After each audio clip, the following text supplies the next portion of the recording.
दोस्तों ये वीडियो है आपके लिए बहुत स्पेशल, जिसके अंदर हम हार्डवेयर की चर्चा करेंगे कि जीएसएस के अंदर जो मैन बस बनती है, बे बनती है, और जो ट्रांसफॉर्मर्स के लिए बे बनती है या फिर किसी प्रकार की बे बनती है जीएसएस के ऊपर, तो उसमें किस प्रकार के हार्डवेयर काम आते हैं, तो उस सभी हार्डवेयर की हम चर्चा करेंगे। ये जो सामने देख रहे हैं ये पीजी है, जिसको पैरेलल ग्रूविंग बोला जाता है। ये पैंथर और जेब्रा कंडक्टर के अंदर यूज में आता है। ऊपर की तरफ पैंथर लगता है, नीचे की तरफ इसमें जेब्रा कंडक्टर फिक्स होता है, और इसके द्वारा हम क्या करते हैं, वाई शेप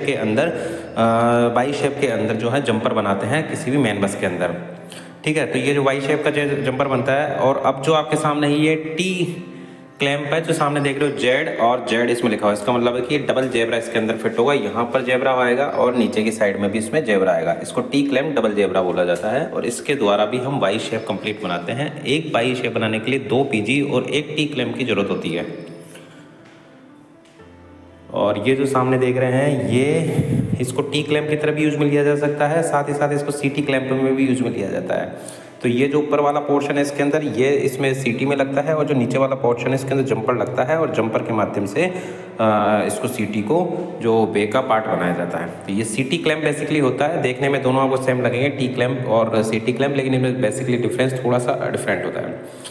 ये सामने नट बोल्ट है और साथ में इसमें एक वाशर भी कनेक्टेड है। ये जो ऊपर की तरफ जो मूवेबल पार्ट है ये इसको नट बोला जाता है, और नीचे वाला जो लंबा सा पोर्शन है जिसके अंदर बोल्ट होता है, जो बोल्ट कहा जाता है। इसमें ऊपर की तरफ कुछ मैकेनिकल नंबर्स भी लिखे रहते हैं, M80, M81 या फिर M91, इस तरीके से। वो उसकी टेंसाइल स्ट्रेंथ को बताता है कि यदि उस बोल्ट के ऊपर इतना पर्टिकुलर प्रेशर पड़ेगा तो ये इतना इसको सर्वाइव कर जाएगा। ये जो सामने देख रहे हैं ये नट होता है, इसको कस करके और इसको फिक्स किया जाता है ताकि टेंसाइल और मैकेनिकल स्ट्रेंथ सिस्टम को दी जा सके। ये जो सामने दिख रहा है वो M51 दिख रहा है, तो ये इसकी जो टेंसाइल स्ट्रेंथ है M51 है। इसका मतलब है कि जो टोटल टेंसाइल स्ट्रेंथ है उसका ये लगभग 80% तक सर्वाइव कर जाएगा।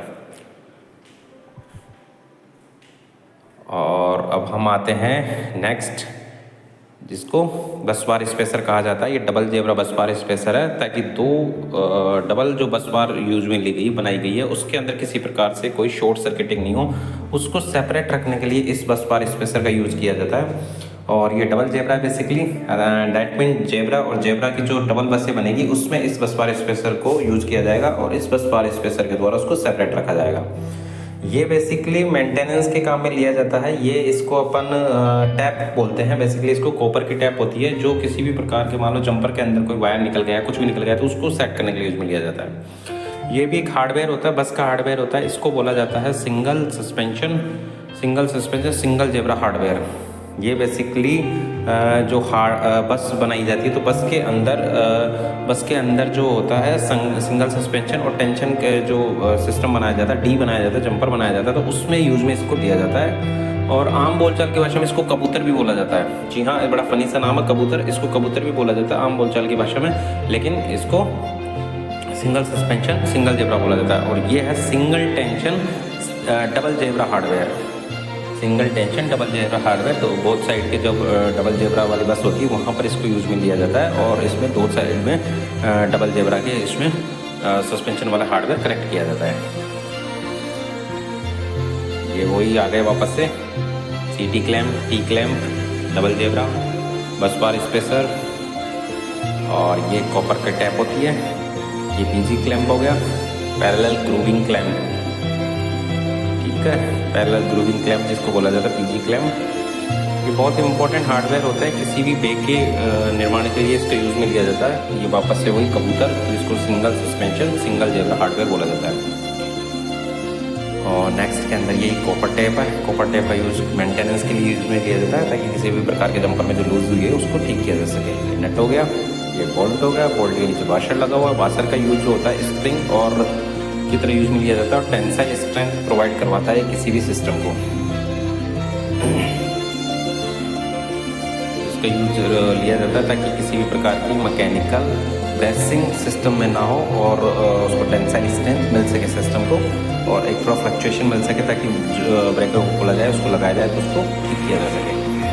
ये जो है ये डिफरेंट टाइप का क्लैंप होता है। इस क्लैंप का बेसिकली यूज़ किया जाता है सीटी और जो अपने आइसोलेटर होते हैं विदाउट 800 एम्पेयर के भी आइसोलेटर होते हैं और 1250 एम्पेयर के भी आइसोलेटर होते हैं। तो उन आइसोलेटर्स के अंदर इसको जो ये छेद हो रहे हैं, इन छेदों के हिसाब से उसमें डिज़ाइन किया जाता है और इसको आइसोलेटर के अंदर इसका यूज़ किया जाता है। ये इसका एक नट बोल्ट होता है, इसको पहले खोल के लगाया जाता है। खोल करके इसमें ऊपर की तरफ इसमें अकॉर्डिंग टू जैसे सपोज करो पैंथर का कंडक्टर है या फिर जंपर का जो अपने जंपर एरिया है वो जेब्रा का कंडक्टर है, तो उस हिसाब से हम इसकी सेट करते हैं और फिर इस नट बोल्ट को कर देते हैं और इसको आइसोलेटर होता है उसमें यूज़ में लिया जाता है।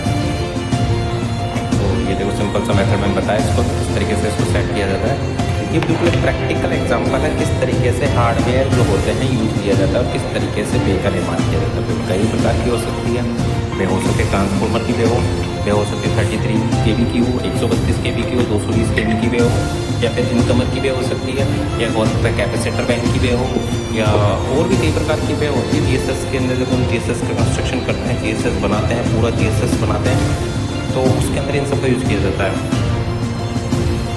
ये जो है ये क्लैम्प है बेसिकली सर्किट ब्रेकर के यूज़ में किया जाता है और आप देख सकते हो दोनों छेद समान है। दैट्स मीन ये डबल जेब्रा का सर्किट ब्रेकर के यूज़ में किया जाता है। ये 132 kV की जो सीटी होती है उसका क्लैम्प है। 132 kV की देख सकते हो डबल जेब्रा का है।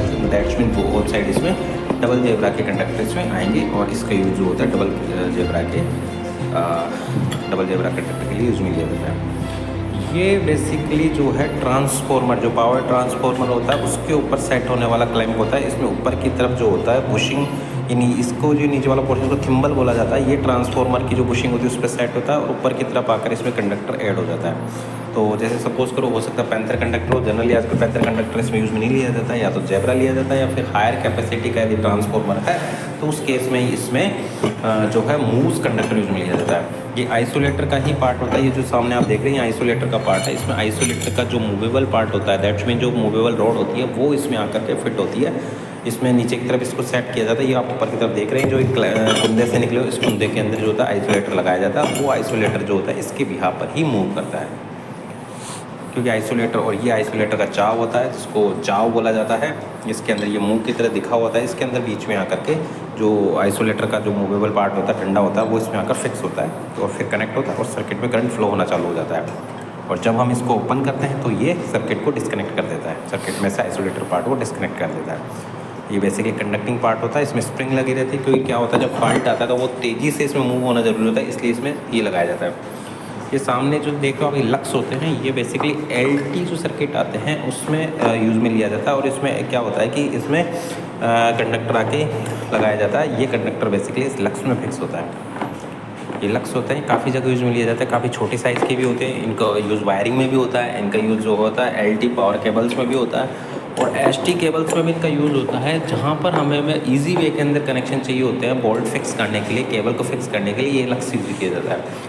और लक्स को भरने के लिए मतलब मान लो आपने केबल लगा दी और फिर उसको लक्स को दबाया जाता है ताकि उसको फिट अच्छे से हो सके, वो निकले नहीं, इसके लिए एक मशीन का यूज़ किया जाता है। तो ये बेसिकली लक्स है। तो दोस्तों ये एक प्रैक्टिकल एग्जांपल था किस प्रकार के हार्डवेयर आपके सिस्टम में यूज़ में आते हैं, किसी GSS के कंस्ट्रक्शन में, किसी बे के कंस्ट्रक्शन में, किसी प्रकार की जो हार्डवेयर यूज़ में दिया जाता है। तो बेसिकली मोटे मोटे यही बेसिकली हार्डवेयर होते हैं जो इसमें यूज़ में आते हैं। और भी कुछ अलग प्रकार के हार्डवेयर होते हैं, उनको भी मैं आपको डिटेल में बताऊंगा, पूरा एक वीडियो सेपरेट वीडियो उनके ऊपर बनाऊंगा। ये एक सिंपल सा वीडियो है जिसके अंदर हमने सभी प्रकार के जो हार्डवेयर हैं जो किसी वे के अंदर काम आता है उसमें यूज़ में लिया जाता है। थैंक यू दोस्तों हमारे साथ लास्ट तक बनने के लिए, थैंक यू वेरी मच।